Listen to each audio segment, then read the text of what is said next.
قریش تو یہ کہہ کر چلے گئے، ابو طالب پریشان ہو گئے۔ وہ اپنی قوم کے غصے سے اچھی طرح واقف تھے۔ دوسری طرف وہ اس بات کو پسند نہیں کر سکتے تھے کہ کوئی بھی شخص حضور نبی کریم صلی اللہ علیہ وسلم کو رسوا کرنے کی کوشش کرے۔ اس لیے انہوں نے حضور نبی کریم صلی اللہ علیہ وسلم سے کہا، بھتیجے، تمہاری قوم کے لوگ میرے پاس آئے تھے، انہوں نے مجھ سے یہ کہا ہے، اس لیے اپنے اوپر اور مجھ پر رحم کرو اور مجھ پر ایسا بوجھ نہ ڈالو جس کو میں اٹھا نہ سکوں۔ ابو طالب کی اس گفتگو سے نبی اکرم صلی اللہ علیہ وسلم نے خیال کیا کہ اب چچا ان کا ساتھ چھوڑ رہے ہیں، وہ بھی اب آپ کی مدد نہیں کرنا چاہتے، آپ کی حفاظت سے ہاتھ اٹھا رہے ہیں۔ اس لیے آپ نے فرمایا، چچا جان، اللہ کی قسم، اگر یہ لوگ میرے دائیں ہاتھ پر سورج اور بائیں ہاتھ پر چاند رکھ دیں اور یہ کہیں کہ میں اس کام کو چھوڑ دوں تو بھی میں ہرگز اسے نہیں چھوڑوں گا، یہاں تک کہ خود اللہ تعالیٰ اس کو ظاہر فرما دیں۔ یہ کہتے ہوئے آپ کی آواز بھرا گئی، آپ کی آنکھوں میں آنسو آ گئے، پھر آپ اٹھ کر جانے لگے، لیکن اسی وقت ابو طالب نے آپ کو پکارا، بھتیجے ادھر آؤ۔ آپ ان کی طرف مڑے تو انہوں نے کہا، جاؤ بھتیجے، جو دل چاہے کہو، اللہ کی قسم میں تمہیں کسی حال میں نہیں چھوڑوں گا۔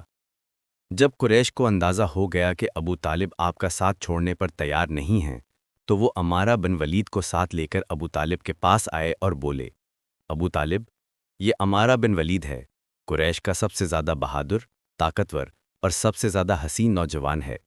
تم اسے لے کر اپنا بیٹا بنا لو اور اس کے بدلے میں اپنے بھتیجے کو ہمارے حوالے کر دو، اس لیے کہ وہ تمہارے اور تمہارے باپ دادا کے دین کے خلاف جا رہا ہے۔ اس نے تمہاری قوم میں پھوٹ ڈال دی ہے اور ان کی عقلیں خراب کر دی ہیں۔ تم اسے ہمارے حوالے کر دو تاکہ ہم اسے قتل کر دیں۔ انسان کے بدلے میں ہم تمہیں انسان دے رہے ہیں۔ قریش کی یہ بےہودہ تجویز سن کر ابو طالب نے کہا، اللہ کی قسم، یہ ہرگز نہیں ہو سکتا۔ ان کا جواب سن کر مطعم بن عدی نے کہا، ابو طالب، تمہاری قوم نے تمہارے ساتھ انصاف کا معاملہ کیا ہے اور جو بات تمہیں ناپسند ہے اس سے چھٹکارے کے لیے کوشش کی ہے۔ اب میں نہیں سمجھتا کہ اس کے بعد تم ان کی کوئی اور پیشکش قبول کرو گے۔ جواب میں ابو طالب بولے، اللہ کی قسم، انہوں نے میرے ساتھ انصاف نہیں کیا، بلکہ تم سب نے مل کر مجھے رسوا کرنے اور میرے خلاف گٹھ جوڑ کرنے کے لیے یہ سب کچھ کیا ہے، اس لیے اب جو تمہارے دل میں آئے کر لو۔ بعد میں یہ شخص یعنی عمارہ بن ولید حبشہ میں کفر کی حالت میں مرا، اس پر جادو کر دیا گیا تھا۔ اس کے بعد یہ وحشت زدہ ہو کر جنگلوں اور گھاٹیوں میں مارا پھرا کرتا تھا۔ اسی طرح دوسرا شخص مطعم بن عدی بھی کفر کی حالت میں مرا۔ غرض جب ابو طالب نے قریش کی یہ پیشکش بھی ٹھکرا دی تو معاملہ حد درجہ سنگین ہو گیا۔ دوسری طرف ابو طالب نے قریش کے خطرناک ارادوں کو بھانپ لیا۔ انہوں نے بنی ہاشم اور بنی عبد المطلب کو بلایا، ان سے درخواست کی کہ سب مل کر آپ کی حفاظت کریں، آپ کا بچاؤ کریں۔ ان کی بات سن کر سوائے ابو لہب کے سب تیار ہو گئے۔ ابو لہب نے ان کا ساتھ نہ دیا۔ یہ بدبخت سختی کرنے اور آپ کے خلاف آواز اٹھانے سے باز نہ آیا۔ اسی طرح جو لوگ آپ پر ایمان لے آئے تھے ان کی مخالفت میں بھی ابو لہب ہی سب سے پیش تھا۔ آپ کو اور آپ کے ساتھیوں کو تکالیف پہنچانے میں بھی یہ قریش سے بڑھ چڑھ کر تھا۔ آپ کو تکالیف پہنچانے کے سلسلے میں حضرت عباس رضی اللہ عنہ ایک واقعہ بیان کرتے ہیں، فرماتے ہیں، ایک روز میں مسجد الحرام میں تھا کہ ابو جہل وہاں آیا اور بولا، میں خدا کی قسم کھا کر کہتا ہوں، اگر میں محمد کو سجدہ کرتے ہوئے دیکھ لوں تو میں ان کی گردن مار دوں۔ حضرت عباس رضی اللہ عنہ فرماتے ہیں، یہ سن کر میں فوراً نبی کریم صلی اللہ علیہ وسلم کی طرف گیا اور آپ کو بتایا کہ ابو جہل کیا کہہ رہا ہے۔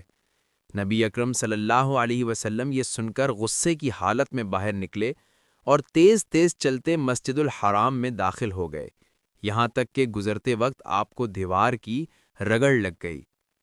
اس وقت آپ سورۃ العلق کی آیت 1-2 پڑھ رہے تھے۔ ترجمہ: اے پیغمبر، آپ اپنے رب کا نام لے کر قرآن پڑھا کیجئے، وہ جس نے مخلوقات کو پیدا کیا، جس نے انہیں خون کے لوتھڑے سے پیدا کیا۔ تلاوت کرتے ہوئے آپ اس سورت کی آیت 6 تک پہنچ گئے۔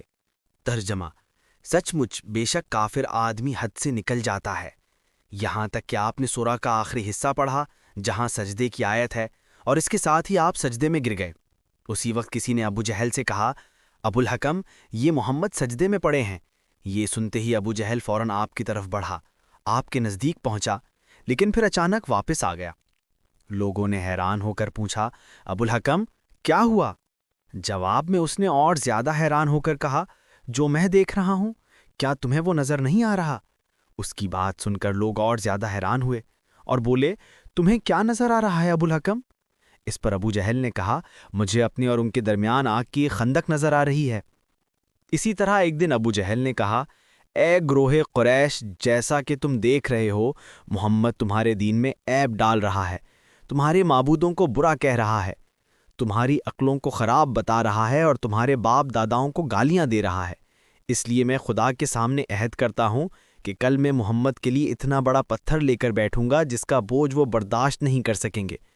جو ہی وہ سجدے میں جائیں گے، میں وہ پتھر ان کے سر پر دے ماروں گا۔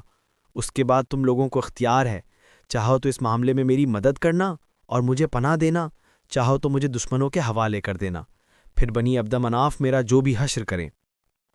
یہ سن کر قریش نے کہا، اللہ کی قسم ہم تمہیں کسی قیمت پر دغا نہیں دیں گے، اس لیے جو تم کرنا چاہتے ہو اطمینان سے کرو۔